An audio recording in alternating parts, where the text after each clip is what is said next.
আপু, আমার প্রচুর ক্ষুধা পেয়েছে। খেতে দিন প্লিজ। চুলার আগুনের তাপে রীতিমতো সেদ্ধ হয়ে যাওয়া এরা মুখ ঘুরিয়ে পিছনে তাকিয়ে বেশ অবাক হলো। রান্নাঘরের দরজার সামনে দাঁড়ানো কিশোর সাইবান স্কুল ড্রেস পরনে খয়েরি টাই টেনে ঢিলে করে রেখেছে।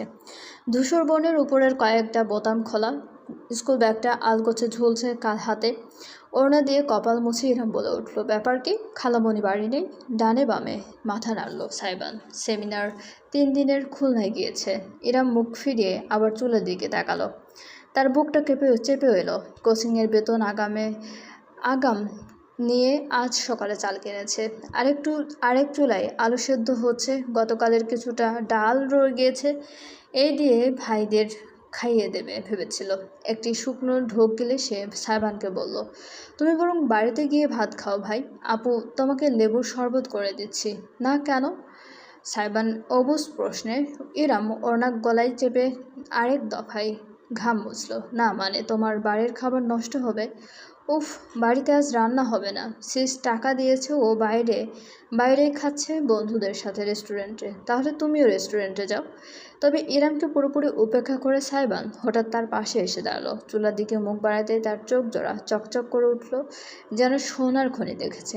আলুর ভর্তা, ওয়াও, আমার ফেভারিট। আলুর ভর্তা, ডাল আর একটা শুকনো মরিচ।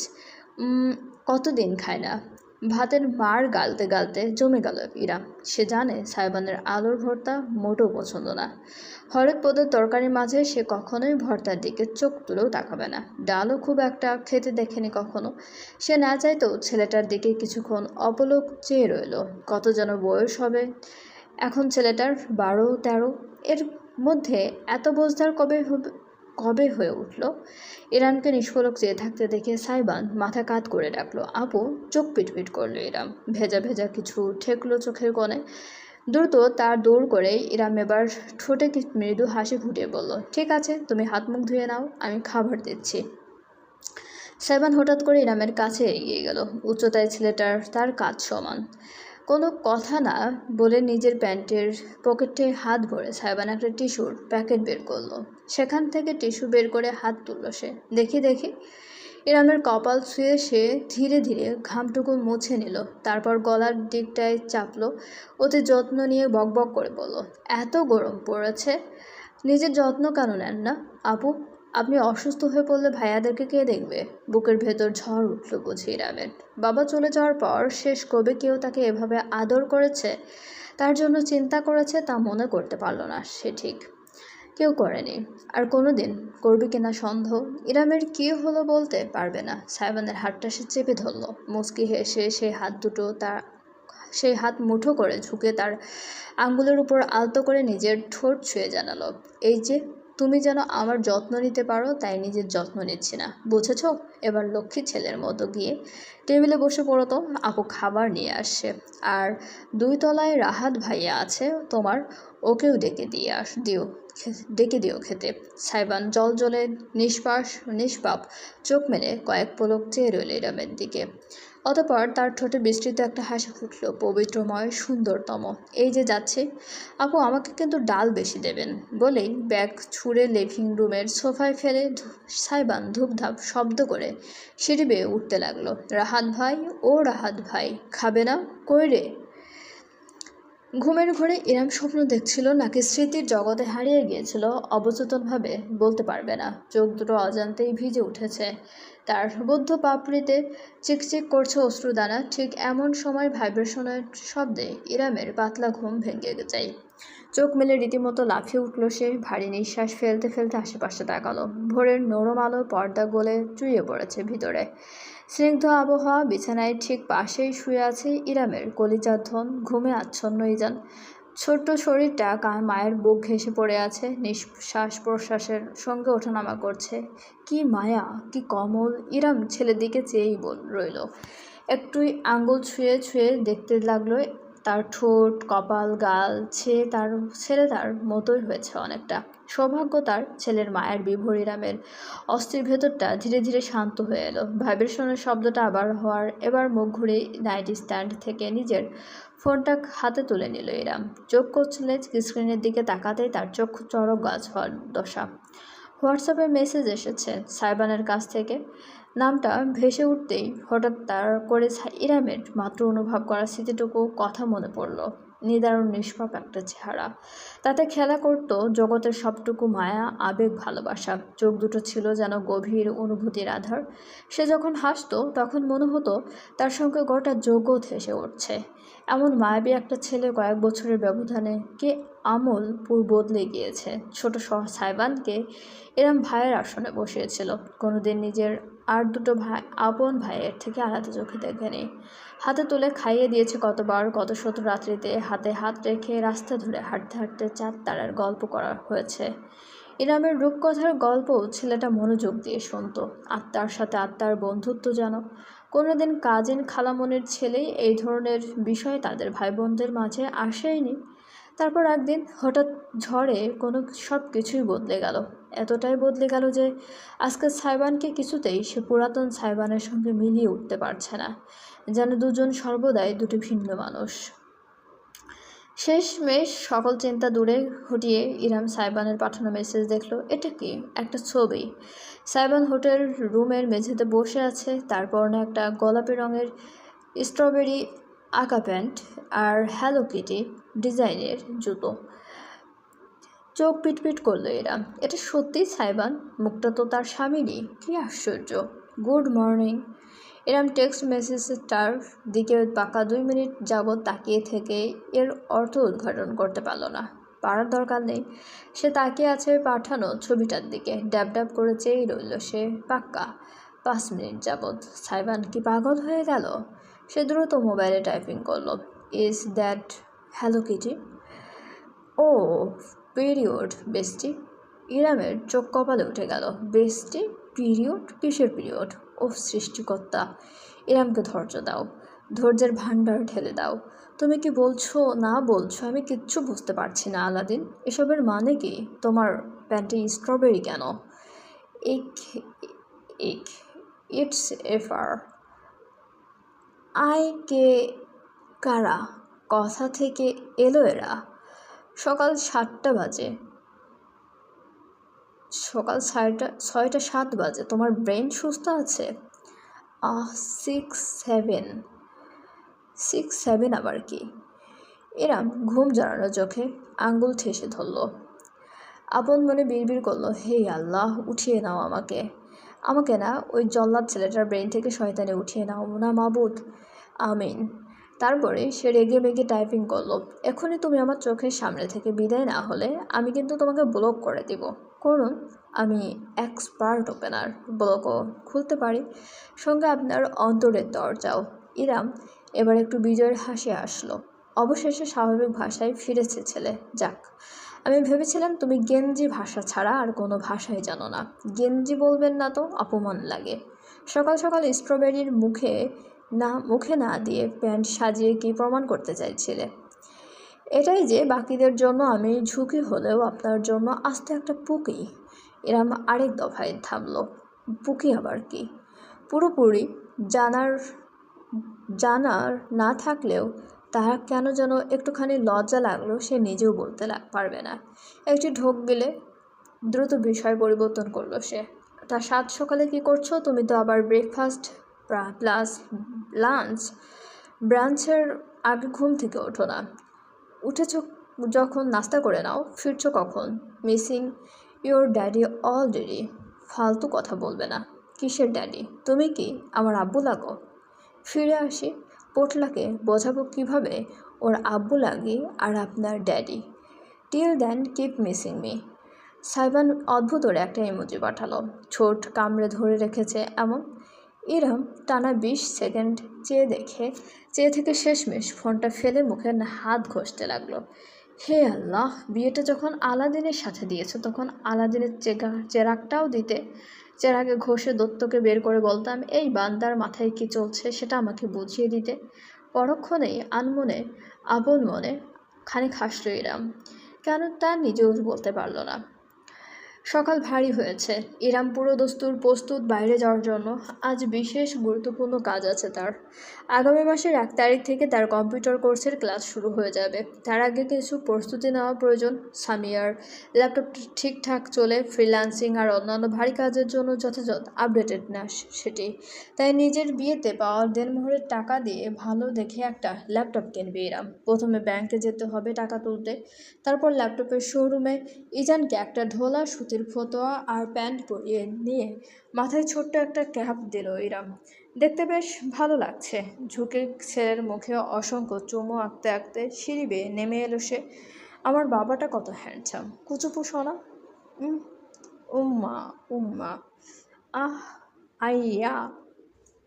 জননীর আদর খেতে খেতে দন্তহীন মাড়ি দেখিয়ে খিলখিল করে হাসল ইজান। হাসপাতালের জন্য বের হচ্ছিলেন সামিয়া। সিঁড়ির গোড়ায় দৃশ্যটি দেখে অপলক নয়নে চেয়ে চেয়ে রইলেন। মুচকি হাসলেন। বেরোচ্ছ? এরম প্রশ্ন শুনে মৃদু হাসল। জি খালামণি। আমার ছেলেকে বিয়ে করে 1 মাস হয়ে গেল, এখনো খালামণি? সামিয়া ভ্রুকুটি করলেন। ইরাম তাতে থমকে পড়ল। তার গাল জোড়া লালচে হয়ে উঠল। ওই মানে স্বামীর মাকে কি বলে? শাশুড়ি? রাইট। কিন্তু তুমি তো আমার বউ না, তুমি আমার মেয়ে। মনে থাকবে? ইরামের বুকের ভেতরটা উষ্ণতায় পরিপূর্ণ হলো। মাথা দুলিয়ে হেসে সে বলল, জি মনে থাকবে আম্মু। সামিয়া বাইরের দিকে হাঁটা দিচ্ছিলেন, তবে ইরামের ডাকটা শুনে বরফে পরিণত হলেন। শটান ঘুরে তাকালেন রমণীর দিকে। চশমার আড়ালে তার নজর চোখ জোড়া বুঝে ছলছল করে উঠল। ঠোঁট জোড়া ফাঁক হয়ে রইল বিস্ময়ে। প্রায় ফিসফিস করে তিনি উচ্চারণ করলেন, কে বলে ডাকলে আমায়? আরেকবার ডাকো তো। ইরাম ইজানকে বুকে চেপে দোলাতে দোলাতে আবারও ডাকলো, আম্মু। চোখ জোড়া বুঝে ফেললেন সামিয়া, যেন এই ডাকটা তাকে ধন্য করে ফেলেছে। চশমা খুলে টিস্যুতে দ্রুত চোখ মুছে নিতে নিতে তিনি জড়ানো গলায় বললেন, একদম ঠিক আম্মু, সরি। আসলে সাইবান, সারিকা দুজনেই আমাকে মম ডেকে অভ্যস্ত। একেবারে বাঙালি মায়ের ডাকের স্বাদ পায় না বহুকাল। তুমি ডাকাই একটু ইমোশনাল হয়ে পড়েছে। ব্যাপার না আম্মু, এখন থেকে আমি আপনাকে সবসময় এভাবেই ডাকবো। Thank you my child. ক্রন্দন মাখা এক হাসি উপহার দিয়ে সামিয়া এমন সুন্দর মুহূর্তের হল ঘরে প্রবেশ করল সারিকা। একটা আকাশি রঙের জর্জেটের শাড়ি পরনে, বাহুতে ঝুলছে অ্যাপ্রন, অন্য হাতে লেদারের দামি লেডিস ব্যাগ। চেম্বারের জন্য যাচ্ছে ধবধবে সাদা হিল জোড়ায় ঠক ঠক শব্দ করে এগোচ্ছে সে। সামিয়া মেয়েকে দেখে বলে উঠলেন, সারিকা। সারিকা থামলো, মুখ ফিরিয়ে তাকালো জননীর দিকে। বলো, চেম্বারে যাচ্ছিস? হ্যাঁ। ইরামের সাথে যাও, ও ব্যাংক থেকে টাকা তুলবে। তোর চেম্বারের পাশেই তো অ্যাপেলের শোরুম, নিয়ে যাস। ভ্রু কুচকে ফেলল সারিকা। এক্সকিউজ মি মম, আমি অকর্মা না, কারো চাকরও না। আর যার কাজ তাকে করতে বলো। তাছাড়া ওনার বেস্ট ফ্রেন্ড সুগন্ধা কোথায়? সুগন্ধা কলেজে গিয়েছে। ইনকোর্স চলছে মেয়েটার। আমি হাসপাতাল যাচ্ছি, করিম বাজারে। ব্যাংকের কাজ, টাকা পয়সার ব্যাপার। একটা বাচ্চা কোলে তুই যা, সেফটি দরকার আছে। সারিকা নাক মুখ কুচকে এমনভাবে ইরামকে দেখল যেন দুনিয়ার সব থেকে বড় কোনো অকর্মণ্য মানুষকে দেখছে। তবে শেষমেশ সে মানা করল না। ব্যাগ নাড়িয়ে তুড়ি বাজে ইরামকে বলল, তাড়াতাড়ি আসুন মহারানী, আমার চেম্বার বসে থাকবেন আপনার জন্য। বলেই সে গটগট করে হাঁটা দিল। ইরাম কিছুক্ষণ দাঁড়িয়ে থেকে শেষমেশ একটা দীর্ঘশ্বাস ফেলে পিছু নিল সারিকার। কাজগুলো হতে 1 ঘন্টার মতো লাগলো। ব্যাংক থেকে টাকা তুলে গাড়িতে করে সারিকার চেম্বারের কাছে পৌঁছালো ইরাম। চেম্বার আর শোরুম রাস্তার এপার ওপার।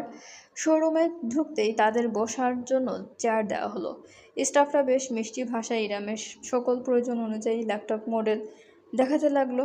আরও 1 ঘন্টা যাচাই বাছাই শেষে ইরাম স্থির হলো ম্যাকবুক এয়ার M3 মডেলে 1,25,000-এর মূল্য পরিশোধ করে জিনিসটা কিনতে। যদিও তার 1,25,000-এর মূল্য পরিশোধ করে জিনিসটা কিনতে যদিও তার ভীষণ অস্বস্তি কাজ করছে, তবুও ভবিষ্যতের জন্য একটা শক্ত ভিত্তি দরকার।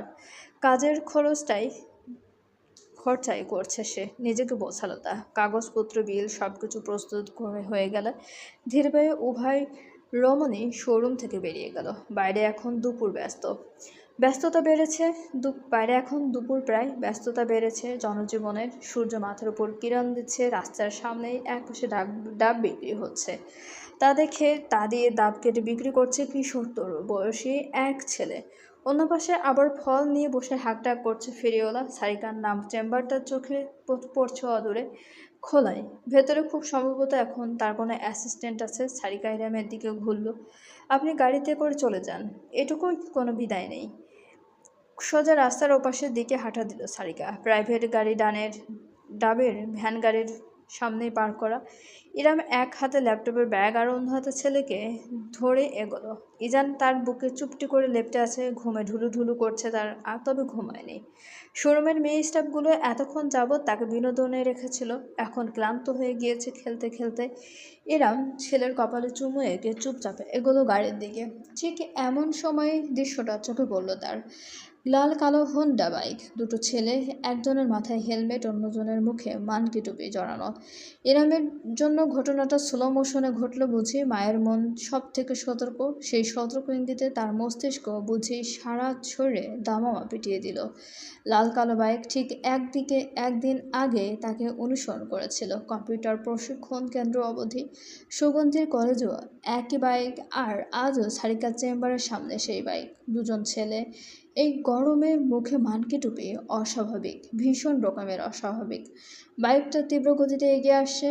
ইরাম সিদ্ধান্ত নিতে বড়জোর 5 সেকেন্ডের মতো সময় পেল। তার হাত থেকে ল্যাপটপের ব্যাগটা ধপাস করে নিচে পড়ে গেল।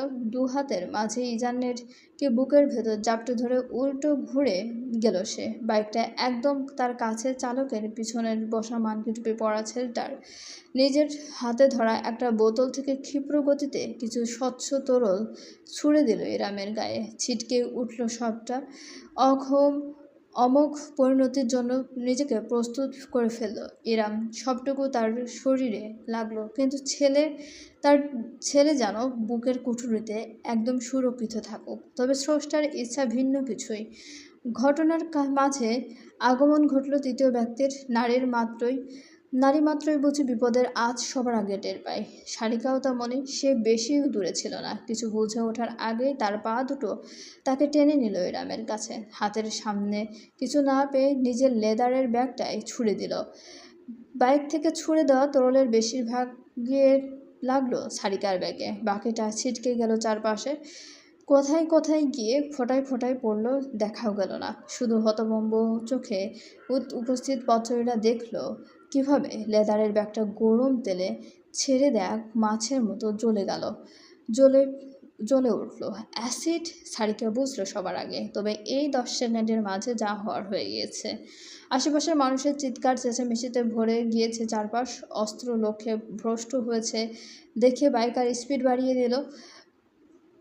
সেকেন্ডের মাঝে চলে যাবে লোকচক্ষুর আড়ালে। অসহায় নারী হয়তো তাদের কিছুই করতে পারবে না, তবে একজন ধ্বংসিনী মা ঠিকই পারবে। এই সত্যিটা তাদের জানা ছিল না। ইরামের মাঝে কি তীব্র বিদ্যুৎ খেলে গেল সে নিজেও বলতে পারবে না। শটান ঘুরে দাঁড়িয়ে এক হাতে পাশে থাকা ডাবের ভ্যান গাড়ির উপরে রাখা দাটা তুলে নিল। ইবলিসের অওলাদ, ঐশ্বরিক শক্তি ভর করল বুঝি ইরামের মাঝে। বুমেরাঙের মতো দাটা ছুড়ে দিল সে। ভারী ধাতব বস্তুটি বন বন করে ঘুরতে ঘুরতে গিয়ে বাইকারের পিছনে বসে থাকা মানকি টুপি পরা ছেলেটার পিঠ বরাবর গেঁথে গেল।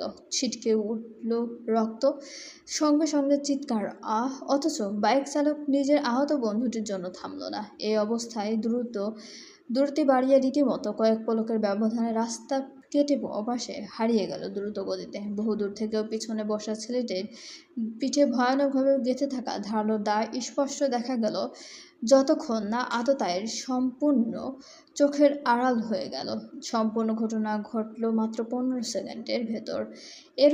অতপর এক অশরীরী পিনপতন নীরবতা। বাকরুদ্ধ প্রত্যেকে, যেন সকলের মস্তিষ্ক বুঝে উঠতে হিমশিম খাচ্ছে সেকেন্ডের ব্যবধানে কী হয়ে গেল। ইরামের চোখে যেন আগুন ঝরছে, ফুঁসছে সে হিংস্র বাঘিনীর মতো, অথচ তার দুঃসাহসে ভরা বুকের ভেতরটা ভেঙে ছারখার হয়ে গেল জগতের সব থেকে ভয়ঙ্কর কান্নায় আওয়াজে। ওয়া! ইরামের বুকে লেপ্টে থাকা ইজান তীব্র চিৎকারে বুঝি গোটা ধরিত্রী কাঁপিয়ে দিল। ভেতর থেকে আত্মা বেরিয়ে গেল মানুষ বোধ হয়, তেমনটাই অনুভব করে যেমনটাই ইরাম এই মুহূর্তে করল। ঝট করে মুখ নামিয়ে তাকালো সে। ইজানের বাম কবজি লালচে বর্ণ ছেয়ে গিয়েছে। ধীরে ধীরে ত্বক পড়ার মতো শক্ত হয়ে যাচ্ছে। ছটফট করে কাঁদছে নাজুক ছেলেটি। আমার আব্বু ইজানের চাইতে দ্বিগুণ শক্তিতে চিৎকার করে কেঁদে ফেলল ইরাম। চলবে, গল্পটি আপনাদের কেমন লাগছে অবশ্যই আমাদেরকে কমেন্ট করে জানাতে ভুলবেন না, এবং প্লিজ সবাই অ্যাড স্কিপ না করে অ্যাড দেখে গল্প পড়বেন বা শুনবেন। গল্পটি দ্রুত পাওয়ার জন্য প্লিজ একটু আমাকে সাপোর্ট করতে হবে, এবং আমি সবাইকে রিকোয়েস্ট করব প্লিজ সবাই অ্যাড স্কিপ না করে অ্যাড দেখবেন এবং গল্পও শুনবেন বা পড়বেন। এবং আমাদের চ্যানেলের সঙ্গে থাকার জন্য অনেক ধন্যবাদ সবাইকে। এবং গল্পটি ভালো লাগলে সবাই প্লিজ লাইক, কমেন্ট এবং শেয়ার করতে ভুলবেন না আপনাদের প্রিয় মানুষগুলোর সাথে। এবং আমাদের চ্যানেলের সঙ্গে থাকার জন্য সবাইকে অনেক অনেক বেশি ধন্যবাদ।